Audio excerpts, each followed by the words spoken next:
Құрметті Мұхтар Әуезов атындағы ұлттық драма театрының ұжымы.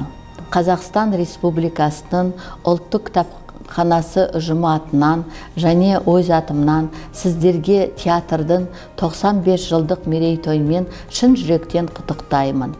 Қазақ театр өнерінің қара шаңырағы өзінің ғасырға жуық тарихында шаңырағынан қазақ ұлттық өнерін әлем жұртшылығына паш еткен небір театр саңлақтарының түлетіп, ұлттық өнер символына айналды.